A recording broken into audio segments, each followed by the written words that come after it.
Hey guys, we are back for episode 4. I'm Spectre.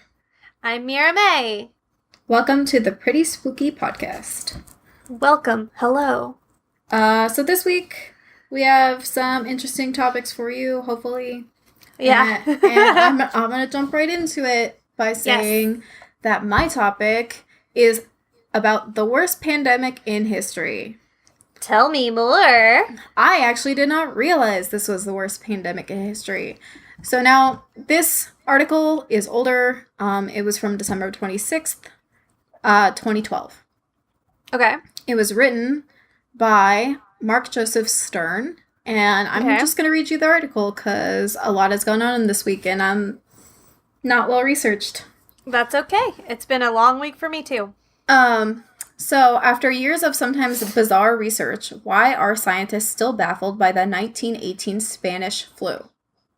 Why are they? Tell me, Spectre. I will tell you. Enlighten me. 95 years ago, in the little town of Brevig Mission, Alaska, a deadly new virus called Spanish influenza struck quickly and brutally. It killed 90% of the town's Inuit population, leaving scores of corpses that few survivors were willing to touch. The Alaskan territorial government hired gold miners from Nome to travel to... Nome, Alaska? Yeah. Okay. To flu-ravaged towns and bury the dead. The miners arrived in Brevig Mission shortly after the medical calamity, tossed the victims into a pit about 2 meters deep, and covered them with permafrost. Ugh. The flu victims remained untouched until 1951, when a team of scientists dug up the bodies, cracked open 4 cadavers' rib cages, scooped out chunks of their lungs, and studied the tissue in the lab. But they were unable to recover the virus and threw out the specimens. Nearly 50 years later, scientists dug up another victim from the same site, this time a better preserved, mostly frozen obese woman, and successfully extracted viral RNA. In 2015, Hold that thought. Is it necessary to mention that she's obese? I think it is because that can affect decomposition rate and it can probably affect the amount of insulation and protection that the RNA for the virus may have had. Okay. Because my initial response is to be like, well, why does she have to be obese? That seems a little bit of a thing. But you've got some research on this. That I do not have. That's an assumption. It might be completely irrelevant, but I feel like since she was frozen, she was better insulated. It's possible. I don't know. Well, literally, sorry for interrupting. What is fat? It's insulation. So that's my your theory. My theory. So in 2005, a team of scientists finally completed the project, sequencing the full genome of the viral RNA, but they still don't know exactly why it caused the Spanish flu pandemic.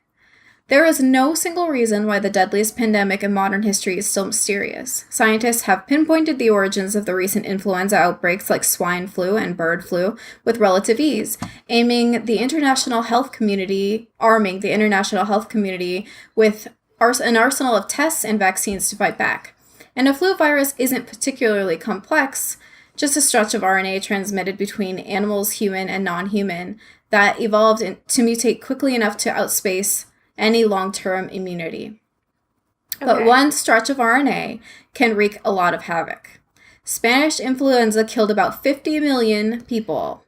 Estimates vary, including 675,000 in the United States, and up to 40% of the world's population was stricken with the flu. Unusually for the flu, the pandemic afflicted the young more than the old.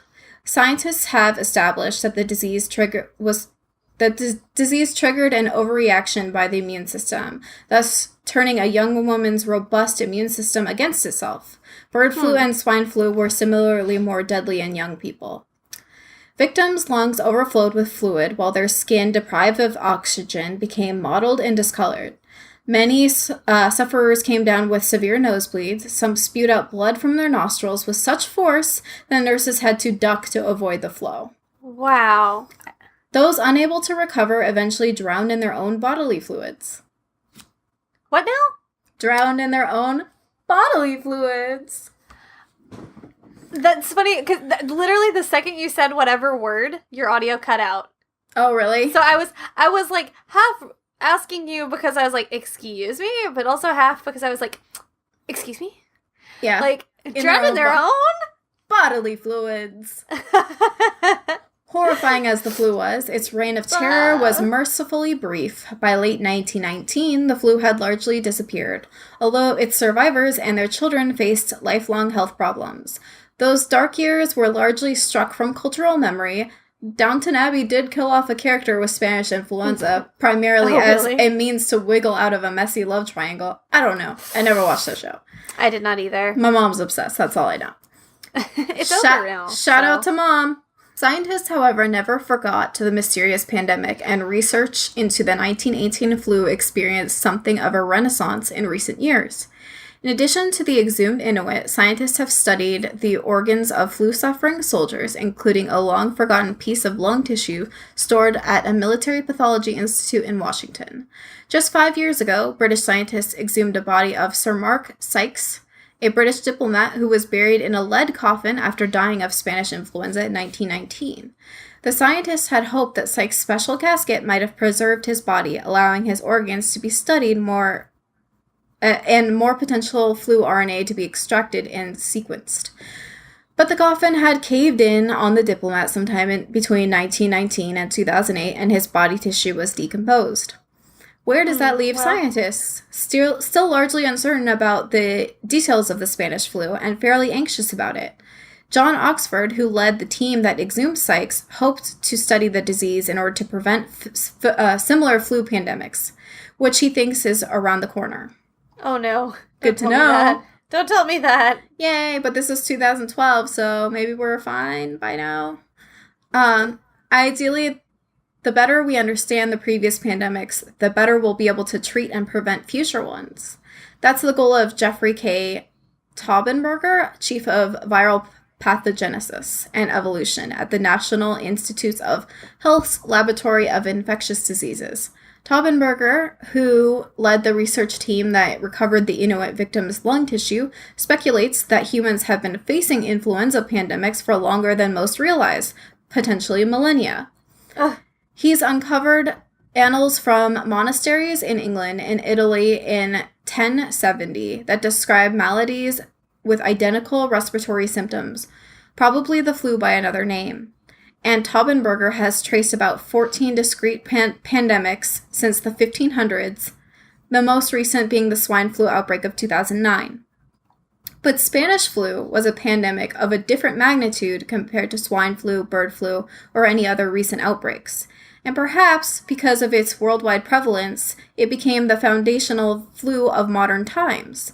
Before 1918, another influenza virus was surely being passed from human to human. When Spanish flu emerged, it outcompeted this virus, mutating with greater celerity and spreading with ease. And though it has since mutated further, Spanish flu remains the basic strain of influenza being spread today. If you had swine flu, or even standard grade seasonal flu, you almost certainly contracted a mutation of Spanish flu. Really? It might sound pretty horrifying to know you've had Spanish influenza, but it could be worse. As long as we're dealing with the same basic virus, Taubenberger says, it's fairly easy to study the flu and develop vaccines, building upon a sturdy foundation of research and resources already in place. The problem comes along when a completely new influenza virus emerges, one that knocks Spanish flu off its throne. Such fears have thus been fodder for horror movies and science fiction, but we may we may be closer to flu doomsday than we realize. Floomsday, if you will. Yeah, that's good. Floomsday. Go for it. I love it. You can say with almost complete certainty that humans will face future pandemics of influenza, Taubenberger has said. And at the moment, we can't predict them in advance. This could change eventually. Taubenberger dreams of a day where scientists are able to spot newly developing pandemics in their early stages and even develop a universal vaccine for all future mutations of the influenza virus. Right now, though, the virus mutates so fast that it's impossible to make a vaccine with broad universality. In other words, the flu is out-evolving us. Oh. In the meantime, Taubenberger and his team will keep studying the old virus in an attempt to uncover a pattern in its genetic structure that might explain this particular virulence. I think that's right. I think that's the right word.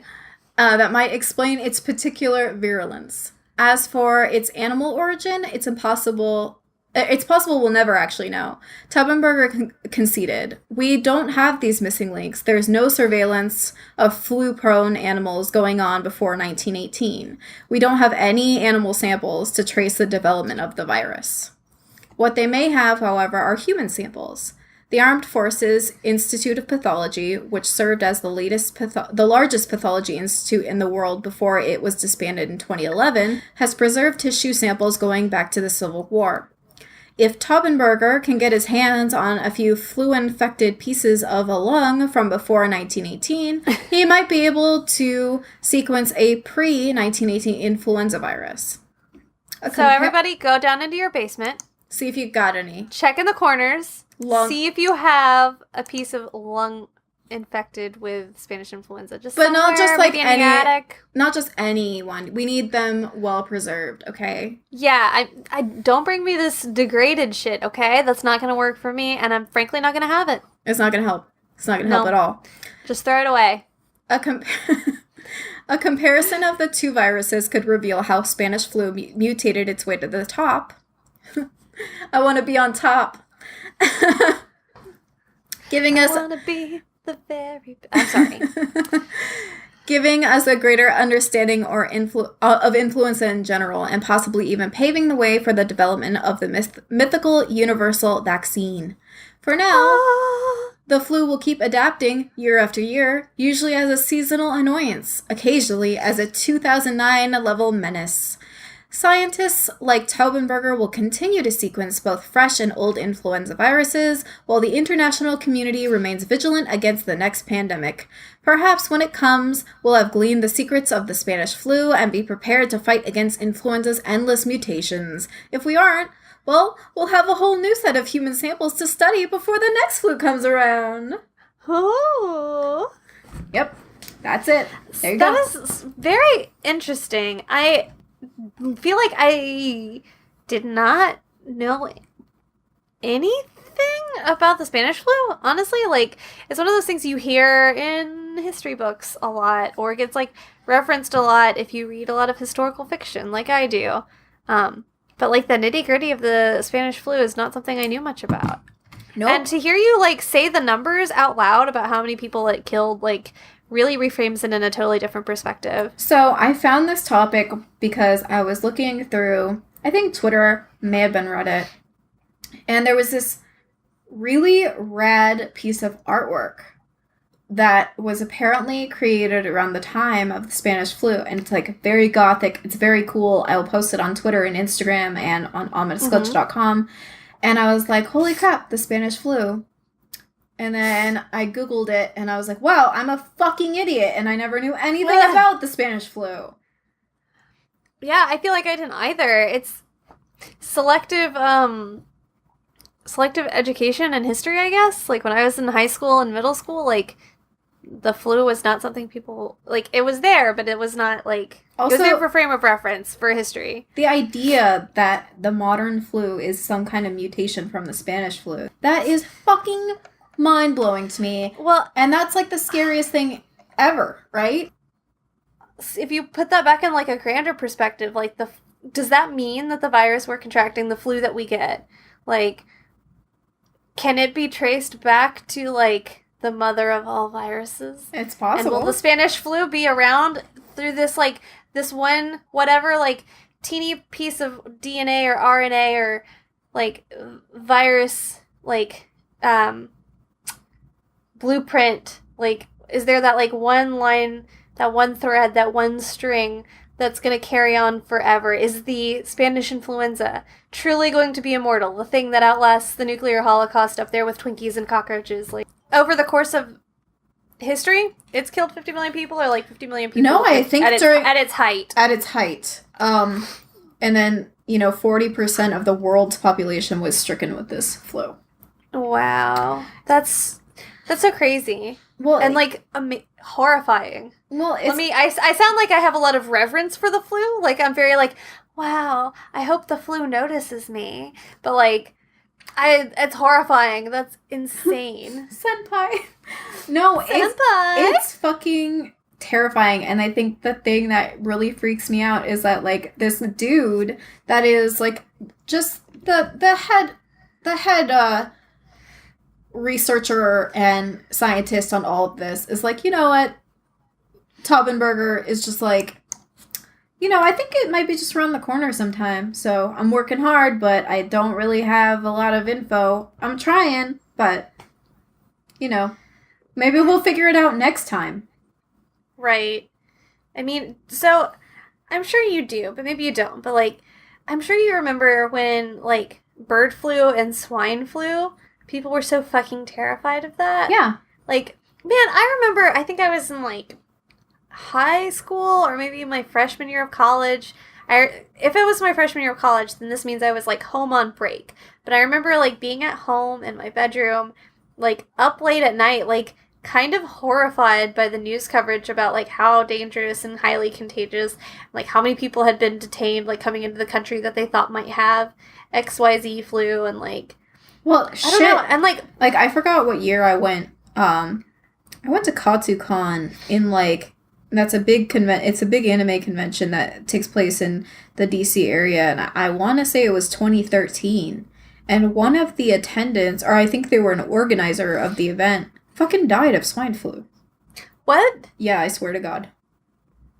In the year of our Lord, 2013, somebody died of swine flu? Yeah, in the year of Madoka, 2013. Oh my God, that was probably the year of Madoka. That was like... Somebody that was an organizer of the event died of swine flu. And it was because, and they were just like theorizing, it's because we have so many people coming from different countries to come to this enormous con. And, like, her husband was also involved with the organization of the con. He had, like, a Kickstarter type, like, GoFundMe that was, like, trying to pay for her medical bills after she had died, and it was ridiculous. And this is 2013. Like, what the fuck? Yeah, I know. That's, like, that kind of blows my mind, because it's one of those things. So what I was about to say is I think about how much the media, like, sensationalizes certain things. And I think it always has, to a degree. But, like, I feel like in my lifetime, I have noticed a significant, like, ratcheting up of shock value in news media. Mm-hmm. Yeah, and maybe this is just because I was young at the time, and as I grew more conscious of these things as I grew older, but I feel like it's very much a post 9/11 thing, mm-hmm. is, like, extreme, like, fear-mongering through the media. Mm-hmm. And I think about, like, how fucking scared I was as, like, a 18-year-old girl that I was gonna get fucking bird flu and die. Yeah. And then, like, it just went away. At a certain point, we just fucking stopped talking about it. And you're telling me that, like, 5 years later, 6 years later, somebody died? Yep. And, like, we're not talking about that? All at the time, you and I were both living in that area, and I feel like we probably both went to that con. In 2013? Yeah. I hadn't moved here yet. 2013, I still lived in North Carolina. Okay. But I still might have gone to that con. It's totally possible. Yep. It's crazy. That's fucking crazy, dude. But it just make you paranoid about going to any, like, major event, like, especially since KatsuCon is big, right? But, like, imagine, like, San Diego Comic-Con. I feel that way maybe about New York Comic-Con. Right, but San Diego is still bigger. Brief side note, I guess now's a good time to mention that Spectre and I are both cosplayers. Well, you are. I used to be. You cosplay. Eh. I cosplay less than I used to, but I still do from time to time. And that's how part of how we met was through going to these big conventions, these really big events for I mean, the people first that are time into we nerd ever culture. the first time we ever officially met, I was wearing a Sailor Moon costume and you were wearing No, you were No, we didn't talk sneaky. that time.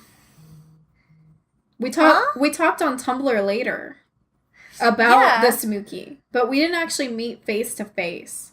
Oh, right, yes. Until you were That's Sailor true. Neptune and I was Sailor Moon. That's true. That's absolutely true. You're right. I take it back. But yeah, no, I mean, like, that's a big part of how we met is, like, this big convention culture, which does bring people from, like, Everywhere.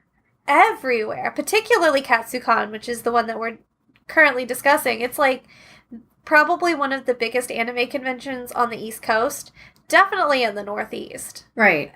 Like, it's big. Thousands of people. I know, like, there are some, even for those of you that are not into conventions or cosplay, like, it's worth noting that there are people that are literally world famous cosplayers that fly in to make an appearance at Katsucon. Oh, yeah. Just to wear a costume and, like, show up and be there.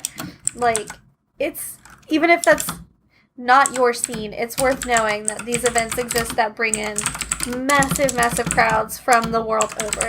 And I'm sure at that con, there were, I don't know, I feel like name dropping here is pointless because I'm not sure how many of people in our audience would know who I'm talking about, but, like, Kamali Cosplay comes to Katsucon pretty frequently, and she's from Germany, and I'm sure she was there at that time because I have seen her at Katsucon several times. So if she had maybe come in contact with the swine flu and then went back to Germany, So and, like, I want to that could have been it. I want to get my facts straight here. Yes. Okay. It was 2014. And her name was Christine Larson. Okay. She was the director of Japanese Cultural Institute at Katsucon. And she Okay. died due to complications from the H1N1, otherwise known as swine flu virus. But, so, all of that to say, shit can get transferred so easily, particularly if you put, and I'm not saying this is, like, a thing you need to go out of your way to avoid, but if you put yourself in situations where you're in, like, heavy crowds and around a lot of people, like, Well, you just don't think about that stuff. You and I have talked about con crud, and Oh, I God, have yeah. even gotten, like, TMI, but, like, diarrhea and puking so bad that I literally, like, had to go to the urgent care. And I actually, after 2014 Katsucon, I had that. And Maybe you had swine flu. No, I didn't. don't know. But I have noticed, and I don't know if this is, like, helpful, and this is not a cosplay podcast, but one thing that I have found incredibly helpful, and I feel like this is good advice for anyone who goes into massive crowds. I put a bottle of hand sanitizer on my bag, and I know you're saying, like, hand sanitizer may not be good because it kills too much of the good bacteria. Okay, just use it during that time. Use it that time only. And also, ever since I started cosplaying characters that have gloves, I have stopped getting sick at cons. That makes 100% sense. Yep. It's the way to You're go. good. But if you can't wear gloves, or if you're not going to wear gloves, or if, let's say, you have a situation where you have body paint on your hands and you can't hand sanitize, you can't do anything, don't touch your face. Don't touch your face until you can wash your hands. Especially don't touch your eyes. Jesus Christ. Don't touch your eyes. Yeah. Don't Do not put touch your your hands in your eyes. mouth. Don't touch your nose. And so this has been Health and Safety Corner on the Pretty Spooky Podcast. I mean, that's the only way that I know that I can personally prevent any kind of giant epidemic. But also just, like, if you're really, really sick and you have something fucking nasty and you don't know what it is, or even if you do know what it is, don't go outside. Yeah. Get better. Let's just not Talk to a not doctor. go. Get treated. Don't fucking go to a con if you're sick. Keep yourself safe. And if you have something... Keep everybody else safe. Keep Please something- be conscientious of everybody. Anyway, that's not scary. I guess it is. It's fucking It scary. can be. Yeah. I think it's fucking terrifying. Thinking about, like, this shit is... It's microscopic. You can't see it. Right. You can be infected with something and have no idea. And then there are people that are carriers. That shit's in their body, it's in their blood, and they can pass that along and never, ever, ever know. Yeah. Like, maybe not with the flu, but with, like, other infectious diseases and, like, hereditary things. Like, Oh my god. it's nuts. So, for my topic, I had this idea around the time that we had our request to do Petscop. Okay. So apologies for doing something else like video game adjacent. Oh, whatever. Video game adjacent is the definition of our lives. So. I went back and looked into something that I am very interested in. But I feel like at this point in time, it's like kind of anything that exists about this game anymore is archival.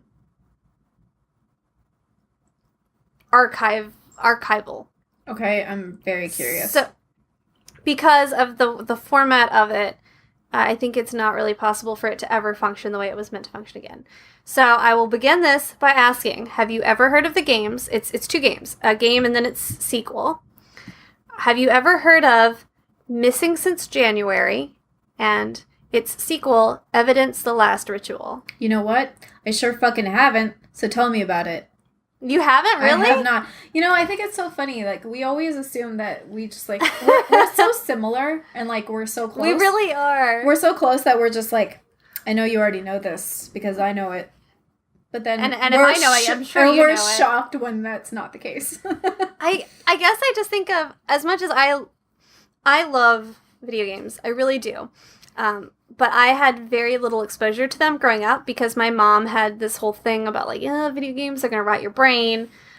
They were very into, like, kind of screening everything that my brother and I played to make sure we weren't going to fucking mentally rot from the inside out.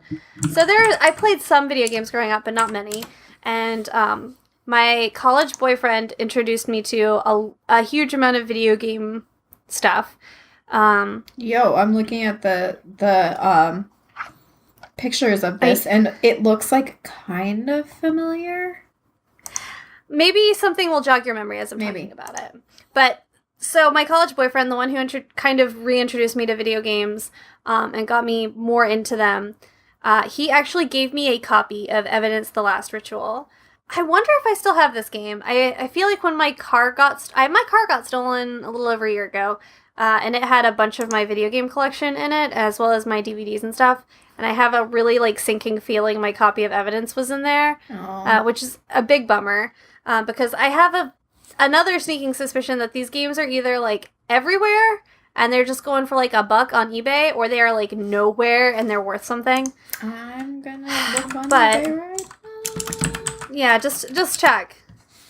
The first one is called Missing Since January? Yes, but it has an alternate title. But also I can show you how to wink wink get this. Yeah, the US version. Oh, that's a Windows XP. Did he give you a copy of a, like, PC one? Yeah, it was Evidence. I had Evidence last week. I had the sequel game for some reason. Okay, well, yeah, you can get them for like $1.19 on eBay. That's kind of, I assume that's because, like I said, like, the game kind of is broken. Okay. Now. But, okay, so, you've never heard of In Memoriam. So these 2 games, I'm going to read to you off of my notes. Okay. In Memoriam, which was released as Missing Since January in the US, and In Memoriam 2, which was released as Evidence: The Last Ritual, are an adventure video game series for Windows and Macintosh. Although technically, only Missing Since January was ever released for Mac consoles, or Mac computers, so. They use alternate reality-style gameplay, in which the player receives emails from other in-game characters, including the game's main antagonist. The player needs to find information and clues to the game's puzzles on the internet, both from real websites and ones specially created that have been mixed in with other real-world domains. I started to explain this to my boss today at work, and he pointed out to me that he did not know what an ARG was. So I'm going to take, like, a brief moment here, because I know we talked about ARGs several times already in this podcast. So on the off chance that someone does not know what an ARG is, I will explain that ARG is alternate reality game, an interactive networked narrative that uses the real world as a platform and employs transmedia storytelling to deliver a story that may be altered by the player's ideas or actions. The form is defined by intense player involvement with a story that takes place in real time and evolves according to players' responses. Subsequently, it is shaped by characters that are actively controlled by the game's designers as opposed to being controlled by artificial intelligence. So, these games came out in... Again, here's me dropping the ball on a bunch of my own research. I'm pretty sure these games came out in like 2003 or 2004. When I just looked it up, it said... since January... 2003 in the UK, 2004 in the US. That's the first one. Which I think is pretty ahead of like most ARG style creepypastas and most types of well-known ARG storytelling. Oh yeah, and like, the second one was 2006. So these games, I think, in my opinion, are like way ahead of their time. Like really cool for that reason. Are there, do you know, sorry to interrupt you, but do you know if there's anyone on YouTube who does a playthrough of these? Yes, there's someone who did a playthrough of the first game, and I watched the entire playthrough while I was on vacation, just to flesh out my research here. It was good. The game uses a lot of, like I mentioned earlier, it's a lot of puzzles and research. So that makes it seem really easy. When somebody already knows the answer to a puzzle and they just like do it, that makes it look like it's super easy. When I played Evidence: The Last Ritual, it is one of the fucking hardest games I have ever played. And I don't know, I don't think I'm a fucking moron, but I might be. You're not. But like, Jesus Christ, some of those puzzles I was like, I have no fucking clue what I'm supposed to do here. To be fair, to put it into perspective, is that you are a huge Danganronpa fan, and those are notoriously somewhat difficult puzzles, and you can do that. It's I guess maybe like a different style of puzzle, but right. So, I'm just saying you're not an idiot. Here's proof. Well, gee, thanks. So I've never played Missing Since January. I have played some of Evidence: Last Ritual. However, there are no playthroughs of Evidence that I could find, and there is not nearly as much info out there about the plot of Evidence. So I spent most of my time giving you kind of a research and a rundown on Missing Since January. And the reason I'm going to go ahead and I'm going to kind of detail the majority of the plot to you, because a lot of the websites and things that were built into the game as part of the playable experience are gone. Active. Yeah. They are defunct. They are gone now. They were active when I tried to play this game 5, 6, 7 years ago, but as of 2018, when we are recording this, they are gone. And I tried to check on them. They're not available anymore. But the playthrough that I did watch, I think it was made in 2013. And at that time, most of the websites and sites and things were still around and still functional. So you can get an idea of what that was like from watching the playthrough. Okay. And I will mention that playthrough if anyone is curious to look into it at the end of the synopsis, I guess. Right. So, in Memoriam, aka Missing Since January. Oh, I guess I should mention the reason that this has 2 titles, In Memoriam and then Missing Since January and then the sequels, is because these games were made by a French developer and publisher. And they originally came out in Europe, and then a year later-ish came out in the US. Man, that's so relevant because Vampire just came out, and that's made by a French company as well. Oh, really? Mm-hmm. I have to look that up, because I don't think I know much about that one. It's made by the same people who made Life is Strange. Oh, is that a French Don't Nod is a French developer, yes. Okay. I think I bought that game on Steam, and I have not played it yet. I think I own it. It's real gay and real great. So, this was originally put out by the French developer Lexis Numérique and Ubisoft, which is, of course, a European UK publisher. And then it was put out again on the US. But that's why it has kind of 2 different titles. And there's like a few things when you can tell when they translated it that are like a little awkward in terms of like dialogue, but like it's mostly fine. It's not too, I don't think it's too distracting. So In Memoriam, centers around the disappearance of journalist Jack Lorski and his young female companion, Karen Gidgman, in Europe while investigating a series of bizarre murders. Some weeks later, the agency they work for receives a package containing a CD-ROM. On this CD-ROM is a mixture of disturbing footage and reports made by Jack, but also some other data, including puzzles and messages, created by someone referring to themselves as the Phoenix. The agency then decides to release the CD-ROM to the public in hope of finding out what happened to Karen and Jack. This is where the player comes in. So I wish I still had my copy of evidence, because it's straight up, it looks like you got just like an empty jewel case of a game, and it says like evidence on the front. It's like a plain Jane disc and a plain Jane case. We'll see if we can get photos of this and put it on the Instagram and Twitter. Yes, because it looks like a piece of evidence that a police department or somebody has received. And the whole idea is that Karen and Jack works for a newspaper. And they can't figure out, after a certain amount of time, they've got this disc from this mysterious person. They can't figure it out. They hand it over to the police, and the police decides the best thing to do is to disseminate this to as many random people as they can, in the hopes that having like a wide, broad reach of different people, someone will be able to figure out the puzzles and the clues hidden in this disc. So you are one of like however many random people across the world that have been chosen to help figure out the Phoenix's puzzles and hopefully find these two missing people. So, in 1975, a beachgoer accidentally witnesses the murder of Peter Volker, a German professor of epigraphy, which is the study and interpretation of ancient inscriptions. Years later, Jack Lorski randomly purchases the video camera with this film still inside. After viewing it, he attempts to locate the previous owner of the camera and ends up finding his daughter Karen, who reveals that her father went missing the same year, presumably in connection to the murder. The two decide to track down the killer.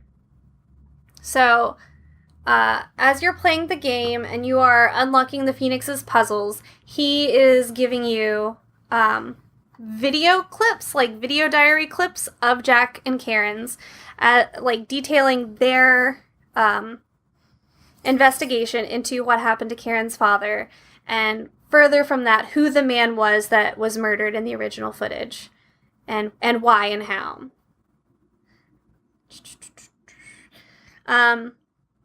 So the short version of this is that a group called Manus Domini, which is a solar cult, murdered Volker back in the 70s to prevent him from releasing this document, a codex that they believe to be cursed, called the Nag Hammadi. The Phoenix, in turn, is murdering members of Manus Domini in order to fulfill an initiation ritual for this is a real person who existed once, named Giordano Bruno, because he believes he is a reincarnation of that person. So after realizing he is being tracked by Karen and Jack, after the Phoenix realizes this, he kidnaps them both in order to bring attention to the murders and reveal the existence of Manus Domini. Okay. Like, that is his ultimate goal, is that he wants this cult to be exposed. Okay. So did you just Google who Giordano Bruno is? I sure did. Because I've got it right here. I'm already ready. All right, go ahead. Giordano Bruno was an Italian Dominican friar, mathematician and poet, and also a cosmological theorist. He's most well known for his theories, which conceptually expanded the Copernican model, which was at the time, like, very novel. And this would be, like, the late 16th century, I guess, like 1593-ish. He proposed that the stars were just distant suns surrounded by their own exoplanets, and raised the possibility that these planets could foster life of their own. And he was a target of the Roman Inquisition, tried for heresy, He was on the charges of denial of a bunch of different Catholic doctrines, including denial of eternal damnation, denial of the Trinity, denial of the divinity of Christ, denial of the virginity of Mary, and the denial of transubstantiation. He also was suspected of, or maybe subscribed to, pantheism, which was a matter of like grave concern to the church. Right. They found him guilty. He was burned at the stake in Rome in 1600. And after his death, he gained considerable fame as a martyr for science. He is still considered a landmark in the history of free thought and the emerging sciences. Okay. So, getting further into the plot of the game and detailing this more, I'm going to be repeating myself a little bit here, and this is a little bit long, so bear with me. Nope. I'm here for it. Okay. Sorry. So, Jack Lorski, who is a journalist, happens upon some Super 8 footage shot in 1975 that appears to be of a family vacation. It's mostly shots of a mother and daughter. It's presumably filmed by the father. He starts digging into the footage and discovers that the man who shot it is now missing. His daughter, Karen, views the footage and agrees that it must have something to do with her father's disappearance and resolves to help Jack find out what happened to the father, and conversely, the man in the tape. They determine that the footage showing the murder was filmed somewhere on an island in Greece, and upon traveling there, find that in the mid-70s there was a spate of disappearances on the island, including a German specialist in ancient languages named Volker. They feel confident that the man murdered in the video was Volker, and found a friend of his still living on the island near a monastery and go to visit him. He reveals that Volker was on the verge of publishing some research that was likely to have ruffled a few feathers, which provides a motive for his death. He also reveals the name of the detective who was covering Volker's disappearance, Vasily. Vasily is hesitant to meet up with them, but Jack and Karen are persistent, and the two of them end up traveling to the scene of the crime, which is very emotional for Karen, because this is where her father was killed, I assume, or right. where she saw that man being killed. Or her father did. Right. Vasily is supposed to meet them at the island, which I think was the island of Rhodes. But he was supposed to meet them there at the shipyards, but he instead calls and asks for them to meet them at the southern part. Doesn't give them a lot of new information other than to suggest that Volker was in possession of it. I can't talk today. That's okay. In possession of an extremely rare book, and suggests that they can find more information about it in Istanbul.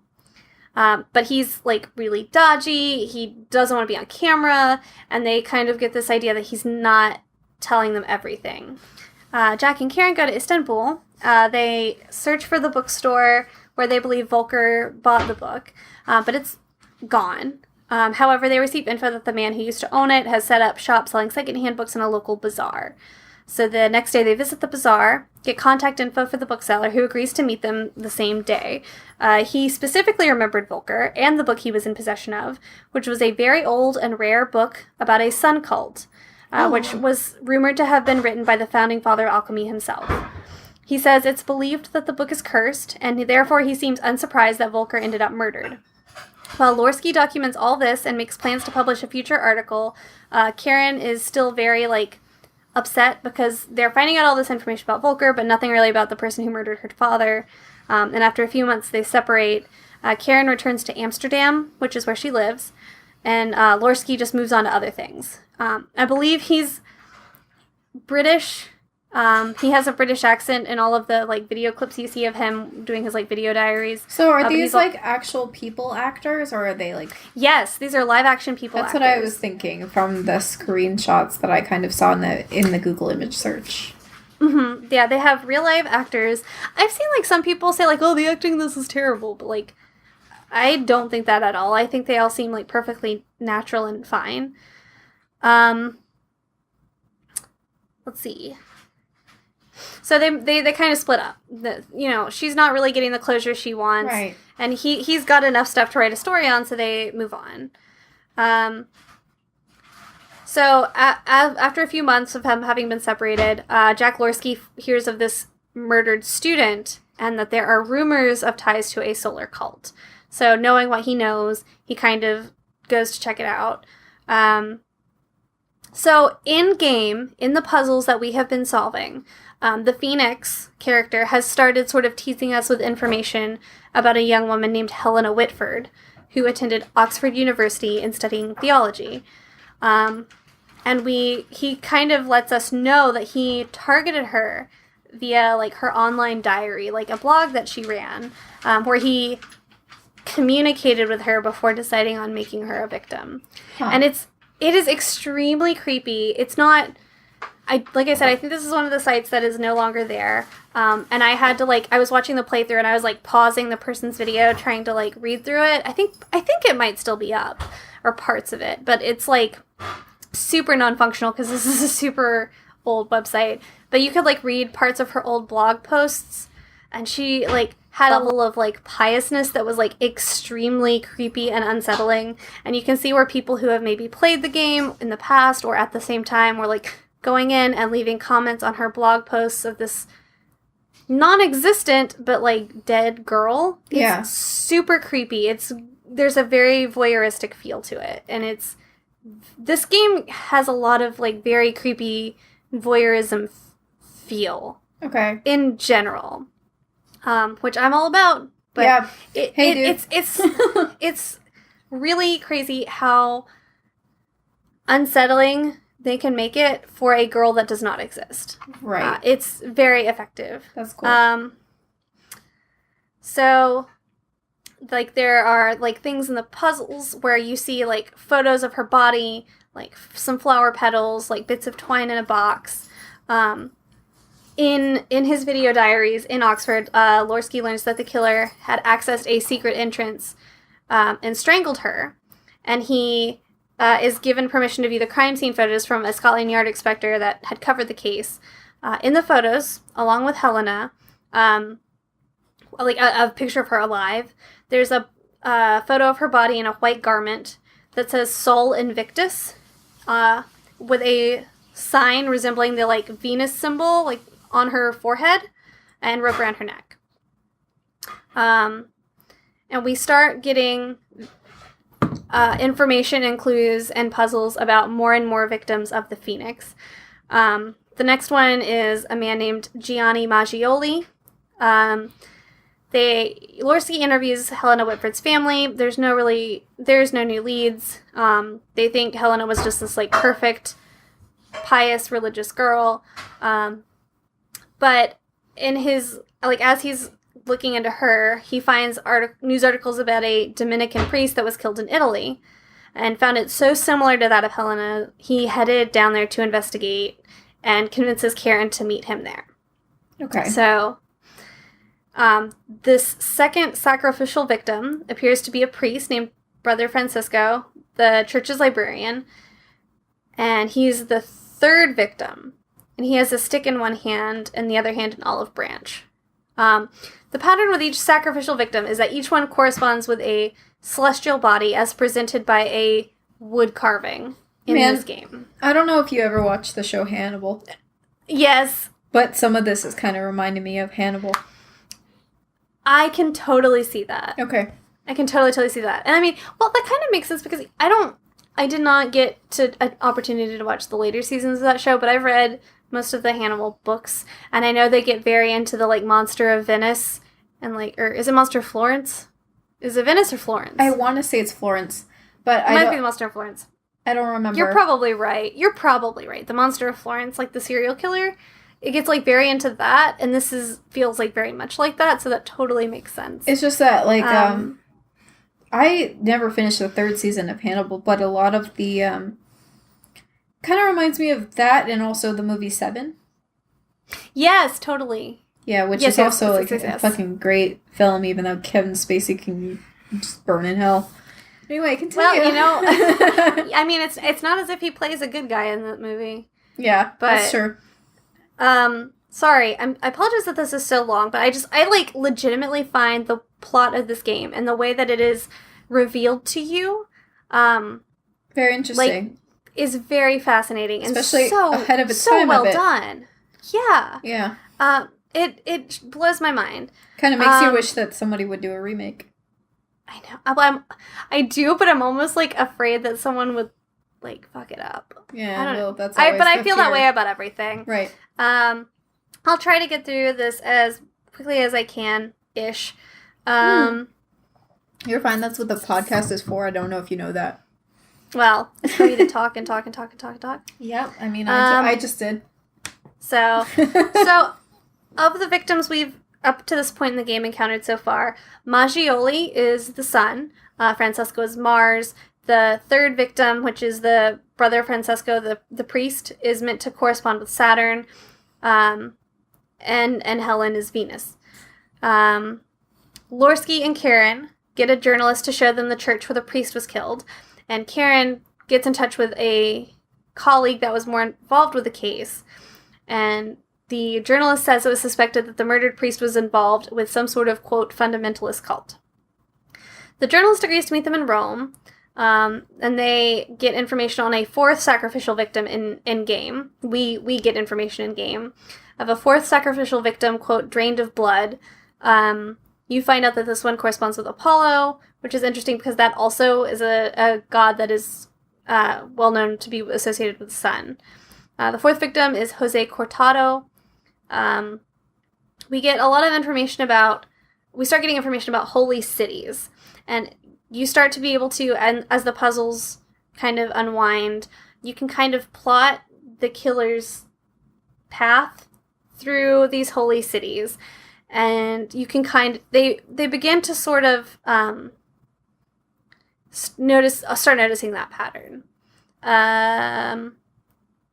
The journalists in Rome thought that these murders were, like, committed by, like, satanic cults, and that they were just kind of, like, open and shut, crazy, weird one-off cases, and, like, failed to link any of them together. But when Karen gets in touch with that friend that I mentioned before, who very coincidentally happens to be interested in the occult. Oh, I mean, she just, aren't we all? She just offers her perspective, and also, seems to think that this is all very related to a sun cult. All of the victims and murder locations are linked into religion, and they go to visit this church that, like, has, although it's a church and, like, a Catholic church, there's, like, imagery, like, and this is, again, I assume a real place because they are in there filming it, and I don't think this game had the kind of budget that they had, like, these elaborate sets or anything. Mm-hmm. But it's a church that has, like, imagery of Helios being worshipped, like, in the floor, in the tiles and stuff. Cool. Just, like, interesting stuff. And it's, that stuff that's all, like, historically you can look into, like, the undercurrent of, like, pantheism trying to, like, survive and thrive through Christianity. Or kind of, like, I guess, counterculture to it. In spite of Christianity. Right. As this is all happening, while they're in Italy, Jack and Karen kind of start to fall in love. Oh, of course they fucking do. They're pretty cute. All They're pretty cute. I'm fine with it, but I just, like, of course they had to do that shit. Well, it's, I don't know, I guess it's easy. I can imagine, right? Mm-hmm. If this guy, like, came into your life with all this information that helped you, or was trying to help you find out what happened to your, like, mysteriously disappeared dad, and all these, like, emotions got brought up, you know? Like, it seems like it'd be easy. You'd be like, all right, you're my one and only savior. You're the only one that understands me and my trauma. Yep. So the original journalist that they were in touch with in Britain when they were looking into Helena's case, they find out that he had ties to the fundamentalist organization called Manus Domini. Oh, shit. So Karen receives an email with a bunch of arcane imagery and clues that prompts them to visit a decommissioned abbey outside of Paris. They don't have any reason to believe this is real, just a gut feeling. It could have been a hoax, it could have been fake, but they decide to check it out, and upon inspecting the decommissioned abbey, they find a body. And sure enough, the email is from the Phoenix, and they feel certain he is the killer of all the recent deaths, beginning with Helena. So, by the way, the body that they found was the Italian journalist that they had spoken to days before. Of course it was. So they know that this killer is onto them. Right. Being onto him. Mm-hmm. And so it's kind of him giving this, like, I see you. So at this point, they decide to go back to the crime scene after the body's been found. They find this clue that's kind of overlooked by the police, which is kind of silly because they show it to you, and it's this big, like, piece of graffiti on the wall. And I guess you could argue that, like, maybe the police just ignored it because it looked like graffiti, and maybe only Karen and Jack would be the only ones that get it. But also, it's, like, pretty fucking blatant. It's, like, but you're like, wall. Excuse me. This is clearly suspicious. It's not this giant piece of evidence just sprayed across this entire wall.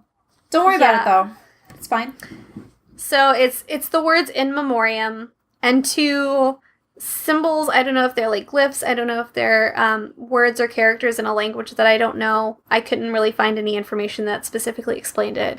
But 2 glyphs or pieces of writing on the wall that can be decoded to numbers that are a set of dates revealing the birth and death of Giordano Bruno, who, as we're reaching the end game, the Phoenix is kind of revealing himself as believing a reincarnation of. The Phoenix believes that Manus Domini killed Bruno, being this kind of, like, secret society within the Catholic Church at the time that wanted to silence anybody that had, like, free thought and anybody that believed in science or whatever. So he's targeting members of this cult in order to take vengeance on them. Do you follow this? Yeah. Yes, okay. I couldn't tell if, like, because, like, I feel like this could easily be very convoluted, and maybe is already, but I feel like, in game, as you're figuring it out yourself, along with kind of Jack and Karen, this all makes a lot of sense. But, again, you could not go back and play this game yourself now. Like, so many important key elements are just not there anymore.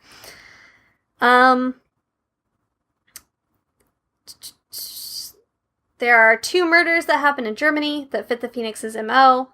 Karen and Jack go there, but he is actually, by this point, actively stalking them. And in-game, we start getting, instead of clues that are Jack and Karen's video diary, we start receiving footage of the Phoenix videotaping Jack and Karen in private moments in and around the city and in and around their home. Or wherever, their hotel or their hostel or wherever they're staying as they're traveling to different places. So he's, like, very clearly watching them, gets, like, really close to them in some cases, like, in a crowd or something, and they have no clue, which is super, super creepy. There's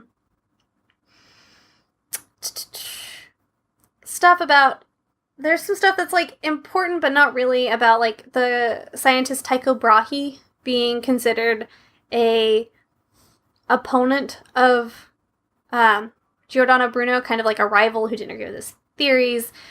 Some bodies are found in conjunction with things that have to do with Brahe, but at this point they've kind of figured out, okay, there's going to be X amount of victims, and here's the path in which this is going to follow. Okay. Like, these are the holy cities. There's only so many holy cities left, and so many people left. So Jack and Karen are like, we're going to try and stop this before it gets any worse. At that point, Karen, they're still in Germany. Karen notices a strange man standing menacingly outside their window. And Jack attempts to... It sounds shitty, but it is, like, kind of fucked up and creepy when you watch it. So much of this game, like, sounds maybe, like, cheesy, but... No, I'm not saying it's cheesy. I'm just saying, of course he would do that shit. It's fucking terrifying, honestly. Like, this game gives me chills gives you in a way that, like, a lot of things just fail to do so. Like, if it's not a super high budget game, they obviously had a budget to do stuff, but it is just old enough and just low budget enough, and it has that, like, European-y feel to it that, like, it feels very real. Okay. Just to watch it. So Jack tries to chase down this person. They get really paranoid. They spend several days in the hotel. They're just, like, waiting for something bad to happen, and nothing does. And then Karen goes missing. The only contact anyone has with her is that she calls Jack and asks him to meet her at this like port in the, I think they're in Prague. So the like whatever Prague's port is or something. Maybe it's not Prague. I don't know if Prague's on any kind of port. So he goes, but he can't find her, and that's where he himself is abducted. And that is the last information that we have is that I'm going to this port. I'm trying to find Karen. And then everything after that, that's where they've been kidnapped by the Phoenix. That's where, you know, the Phoenix has sent out this information to the newspaper, whatever publication that he works for. They've tried to solve it. The police can't solve it. And that's where it's been disseminated to random folks, and that's where we come in. So we are officially, like, all caught up in the timeline at this point. And at this point, if you, like, kind of make it this far in the game, the Phoenix begins to, but prior to this, but he's begun to, like, send you emails and taunt you personally. In the second game, Evidence, I believe he will text you. You will get text messages from the Phoenix. Wikipedia. Yeah, they, like, up it a little bit in Evidence. I think there's, like, an online forum that is, like, specific to that you can, like, go in and post and talk to other people playing the game. But you still get emails from, like, in-game people, and you get texts from the Phoenix. But it kind of becomes this showdown where you leave the disc. Like, you literally, like, physically, like, run out of content on the disc. There's no more content on the disc. And there's a link that you click that takes you to an external site that has puzzles there. I assume they're, like, shockwave puzzles.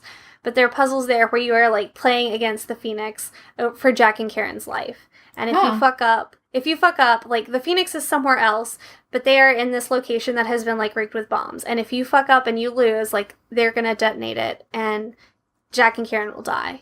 Oh, okay. And so it's... No pressure. Yeah, not at all. It's super effective as a piece of ARG media. You are getting emails from lots of things. There are even things that are downloadable. That, you know, things you click. It's this one guy, like, pretty early on, he's like, I developed this video analyzer thing. It might help you with, like, some of these videos that the Phoenix is sending. And so you download this thing, by which I mean it, like, gives you a pop-up box that looks like a download bar. And then when it's done downloading, it gives you this, like, code that you go back into the disk, like, into the program and enter, and it unlocks the video analyzer tool. But it, like, it makes you think, like, oh, you're downloading this program. It's so high-tech. But, like, it's so, like, it's, like, kind of quaint and cute in a way, but that's just because I'm looking at it from, like, 15 years in the future. Yeah, 2018. Yeah. Yeah, like, and I don't think I can accurately describe for you, but I'm going to try. The like, visuals of this game, they look like something from 2003 or 2004, but I don't mean that in the way that, like, you would say, like, oh, this looks like it has PS2 graphics or PS1 graphics, or things aren't blocky. Everything is it's like, do you remember, like, any at all, like, edgy, or, like, were you at all into web design in that time period? I sure was. So do you know how, how else was I going to make my fucking Sailor Moon fan sites? I don't know. There's something about it that looks very much like, that reminds me of how people made websites at that time. Oh, it's cool looking. Yeah, not even in the websites themselves, but in the program. Things have this, like... This is like when I was, like, making my layouts on MySpace, and I was like, I'm going to make it real edgy looking. And, like, I did some layouts for some bands on MySpace. And yes! They kind of look like this, yeah. But it's not tacky. Like, no, it's cool. I don't mean to say, like, it looks like a MySpace page. Like, it doesn't the graphics at for all. this game, but it's they just like, very much this are is what we reminiscent of a certain aspired thing. our MySpace pages to look like. Oh God, yes. This is what you wanted to be. Like, if only you were this cool. That every puzzle had this, like, dark, weird, gritty, grungy, grainy, like, kind of aesthetic to it. We'll post some screens from it. The sound design for this game is so creepy. Like, there's a like, kind of a specific sound that they use whenever the Phoenix is, like, typing, message to you. There's a fucking IGN that, article like, from creeps me 2006 up here. I think I at one point in my research, I dug up, God, what was it? Was it Game Freak or Magazine or something? It's the CGW Museum where they, like, archived G4 TV website from 2006. Oh my god, I love G4 TV. And then archived, I can't remember what CGW is, but it's like archived issues of CGW. If you can find this, and I will post this on the website post for when this episode goes up, the like CGW issue 249, where this was listed in their like X amount of games of the year, as like in the adventure game category, this was like one of the top games. It blows my mind that this is categorized as an adventure game when there are like fucking serial killers and people getting murdered and like pictures of dead bodies and shit like all over this game. It is horrifying. It is so creepy. But it's like, I guess because it's like puzzle gameplay and you don't go around and like shoot stuff, they don't consider it horror. But like, I think this game is like hella scary, and it is crazy to me that so few people seem to know about it anymore. Particularly when it seems like at the time it came out, it did have like modest to very positive like critical reviews. Yeah, actually IGN seemed like they liked it. Mac NBC. MACNBC2 did the Let's Play for Missing Since January, parentheses, in Memoriam, and it was 14 videos long. Okay. That is the one that I watched. The narrator talks some, but like an appropriate amount. He gives a lot of decent background information, a lot of which I've probably said here, but other things. He plays through the puzzles. You get to see all of the in-game cutscenes and video diaries and stuff. I would recommend, if you're interested in this game franchise, checking it out. Evidence of the Last Ritual. Obviously, I have not covered as much here because I did not find as much reliable information about it, and I myself played it, but it was so fucking hard. I did not get into it very much at all before I like gave up because I was sad. But like, I think like kind of, I don't mean to deprive anyone of that like gameplay experience, but it was so hard it was kind of not fun. It's just a shame that like, A, there's no real way to play it anymore with so much of the like websites and stuff missing and broken, and B, like, to watch a Let's Play of it, no matter how good the Let's Play is, like, you're never going to get a sense of how infuriating those puzzles were. Right. Because this is somebody that obviously has, like, played it and they know what they're doing. Right. It's just this weird, I think, game that is, like, a lost gem. It's, like, kind of, for people that have played it and people that know what it is, it's this, like, crystallized little memory of a moment in time when this game exists. And there's no real way to fully explain that experience to anybody anymore.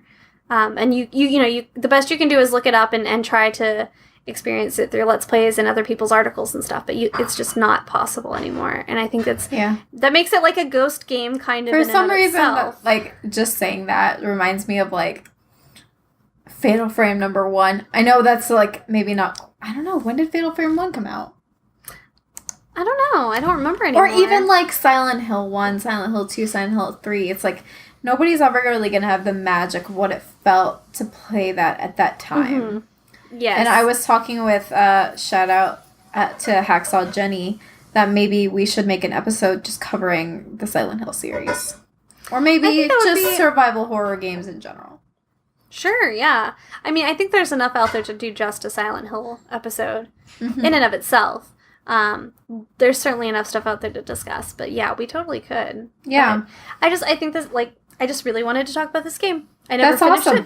I never finished it, but what I played of it, I fucking loved. Mm-hmm. I think more people deserve to know about it. Mm-hmm. It's cool and scary and weird and a total product of its time, but at the same time, it was so far ahead of its time. I think it deserves way more credit. I love stuff like that uses, like, different types of, like, literal multimedia to tell a story. Mm-hmm. I like that.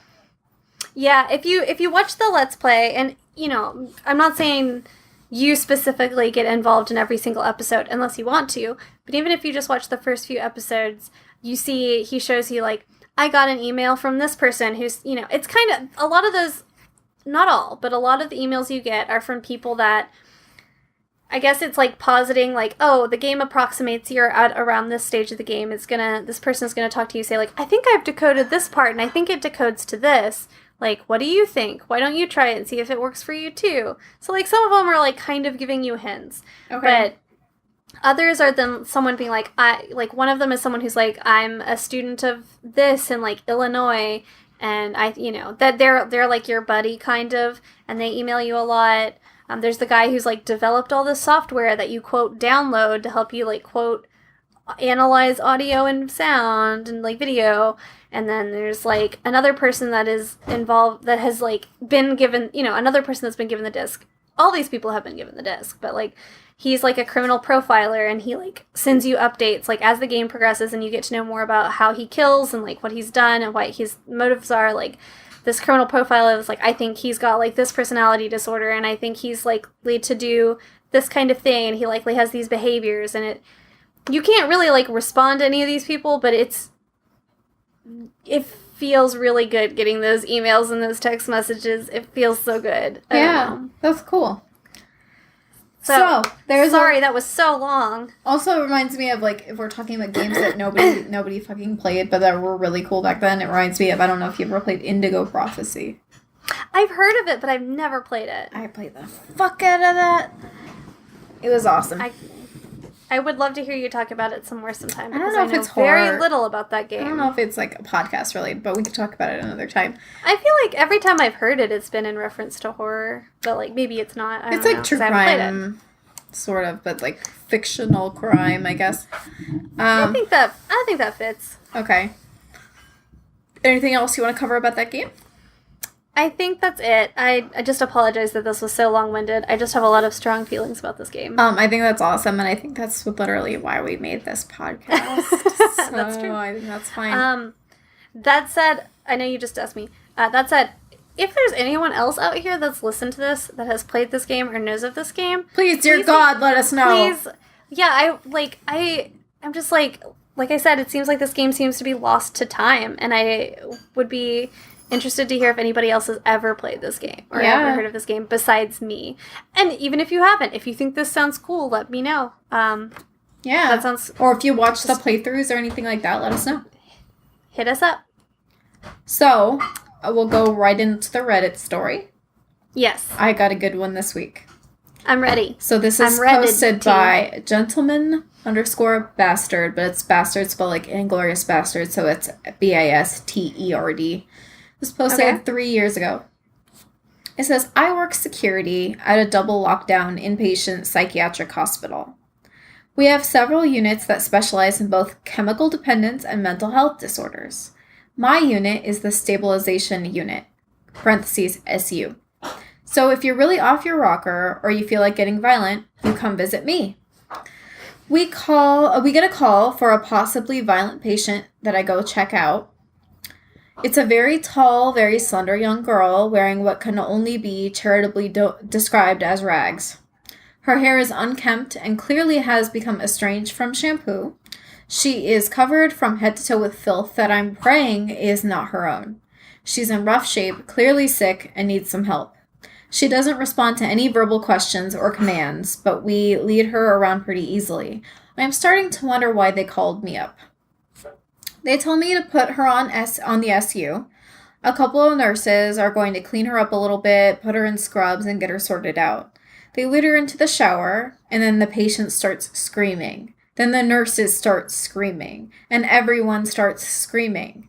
This poor young woman is covered in what are clearly human bite marks. Everyone is freaking the fuck out. The patient didn't want to be undressed and is lashing out wildly, so we had to put her on 4-point restraints, which is wrist ankles tied to the bed. All of the staff are in various stages of shock, crying, praying, rending of garments, etc. Someone has clearly been keeping this young, mentally ill girl captive and abusing her for quite some time. The bites are across her torso and appendages, and there are both new and old ones. The nursing supervisor immediately calls the cops, and we just stand around, staring blankly at each other, thinking about how fucked up people are to each other and the evil in this world. One of the nurses, who has been a psych nurse longer than I have been alive, suddenly yells, "You gotta be fucking kidding me." The patient has craned her neck over and sunk her teeth into the meat of her upper arm, blood oozing from between her lips. We had to put a spit shield over her face to stop her from trying. All of the bites were self-inflicted. She was able to contort herself in ways I didn't think possible. I still think about her a lot, and I don't think yoga is as sexy anymore. And somebody puts in quotes, and I don't think yoga is as sexy anymore. And it says, not even this? Turned you off yoga completely? And he says, I'm a resilient man. And then somebody says, it's the pants. And somebody else says, have you seen those butts? So there's some comedic relief of an otherwise terrifying story from Reddit. That is a really good one. Yeah. I like that. You're right. I have not heard that one before. I really like it. It was just, yeah. It was in What's a Story You Don't Tell People Because They Wouldn't Believe It. I believe it. I also believe it. I believe it. Yeah. Whew, that's a doozy, but I like it. It's quick and easy. Palate cleanser. It's horrifying. It's horrifying. I believe it also because I have a bunch of friends here in St. Pete who are nurses. And one of them just told me a story about a guy who tried to cut his dick off because he was worried that he had disappointed his mother. Oh, no. Yeah. I don't think those things are related. They are not. And also she had said that it was really some interesting wound care assignments that she had to do on that one. Man, God bless nurses. Yep. God bless. You guys are doing the Lord's work out there. Yeah. All nurses of all kinds. Doesn't matter what you're doing. Shout out to nurses. You guys Shout are out. fucking awesome. And where's my superstition book? Is it time for our superstition? Well, I mean, if I could find the book. There it is. There it is. Don't worry. Gone. All right. I just saw the groaning cake again. I had to leave that page. No, we've done that one already. Let's do... None of these are that exciting. Let's do pumpkin. Pumpkin. Revered by the Chinese above all other plants, the pumpkin is widely respected as an emblem of fertility, presumably because of its generous size. Associated throughout the Western world primarily as a celebration of Halloween, pumpkins hollowed out, carved into grotesque faces, and then illuminated from within by a candle are reputed to scare away the evil spirits that roam abroad on this particular night. In keeping with this reputation, pumpkins are best planted on Good Friday. Once growing, they should never be pointed at, which will cause them to rot. Pointed at what now? You shouldn't point at them, like oh, point you at shouldn't them point at with them. because then they'll rot. Pumpkin seeds may be consumed to quieten. That's literally Quieten. Quieten an excessively passionate nature, and if mixed into a paste with oil are rubbed on the skin, will eradicate freckles. Oh, I don't want that. Yeah, like, number one, you don't fucking need to. Freckles are real cute. And secondly, that's not going to even work, so don't do it. Just don't even try. So there you go. Waste of time. Yeah. I like that one. Yeah, pumpkins. Got my fall feels all going. I don't know if you know this, but we carve pumpkins on Halloween. Yeah, I'd never heard that before. I'm going to have to try that next time. Yeah. It's funny. I don't know. I had not known or do not know about the thing about pumpkins specifically, but I know in China, definitely, like, gourds are great there. I don't know about the whole, like, fertility aspect, but I know it's really common to have, like, small gourds. I have one. But you almost use it like, you hear people talking about, like, a worry rock or something that you hold and you just, like, rub your thumb on. You have this little gourd that you, like, kind of, like, rub and you keep it in your pocket and you hold on to it, and, like, the smoother it is, like, the more good luck it is. Like, you carry it for good luck. I think, if I remember what it's called correctly, and forgive me if I'm mispronouncing this, but I think it was called a, like, hulu. And I had one when my friend stayed in China for a year. She was teaching English, and she mailed me a hulu for good luck, and I still have it somewhere. Huh. So that's Googling gourds. That's gourds. That's not a pumpkin. It does kind of look like a small, like, yellow gourd pumpkin-y type thing. I just rarely wear clothes with pockets, and certainly not pockets large enough to carry a gourd in, but... Chinese gourd luck. Come on, Google. I don't know. I can't find the name of it, but I mean, I believe you. But I could be bullshit. You know, it could be like something made up to sell like shitty tiny pumpkins to tourists, but I just remember probably last October I bought a mini pumpkin because they're cute as fuck, and then I put they are cute. And then I put it on my desk, which is actually the desk that I'm using right now, but now it's in Florida. I put it on my desk, and then I forgot about it, and then all of a sudden my room smelled really, really nasty. And then Nova was like, I think it's your pumpkin. And I was like, oh, shit, I forgot. That thing is alive. And now the thing is real. Yeah, now it's rotting. Yeah, that's cute. It's really not cute. Not so cute. Yeah, because it was like behind my monitor, and I didn't see it. So I was just like, what is that horrible smell that is so unique that I've never really smelled before on a regular basis?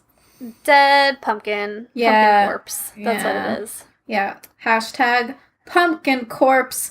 Don't do it. Yeah. Dispose of your pumpkins properly. Yeah. I mean, make pie or something before they go bad. Yeah. Well, thank you everybody for tuning into us this week. I hope you've enjoyed it. We learned a lot today about science. Pandemics and cool old video games that no one gives a shit about, but they probably should. Yeah, for real. So, if any of that strikes a chord with you, hit us up. Our Twitter is at ominous_glitch. Our Instagram is ominousglitch, all one word. We have a website that's going to have supplementary materials, links to all the research we did at www.ominousglitch.com. We can be found on almost all of your major podcast listening networks: SoundCloud, Spotify, Google Play. Not Spotify yet. No, they fucking ghosted me. But we're going to get there. Us. We're trying. We're going to get there. Yeah, we're on iTunes, SoundCloud, Stitcher, and you know more what? places. You know what? I've had enough wine. I'm going to say it. We made a Ko-Fi. We do. We have a Ko-Fi or whatever. It's ko-fi.com/prettyspookypodcast. We're both very poor, broke ladies, and we would appreciate any coffee donations. Thank you very much. Yeah. Our main goal is, we've already paid for it, so it's not a big deal, but like our main goal is to pay for our SoundCloud costs. Yes. Not really anything else. Right. So, whatevs. If you feel like we've done a good job, if you want to buy us a coffee, we will certainly drink that coffee. That's for sure. We're both coffee addicts and we'll appreciate it. I think I left it in the kitchen, but I was just in here drinking wine infused with cold brew coffee. So I clearly can't get enough. We are thinking about making a Patreon, but I don't think we've really decided what our goals and rewards would be, but maybe. Something for a potential future. Keep it in mind. Yep. Put a pin in it. Yep. All right. Thanks, guys. Yeah, we love all of you. Rate, review, subscribe. Yep. Really thank you for joining us. Yes. Thank you so much. Bye. Bye.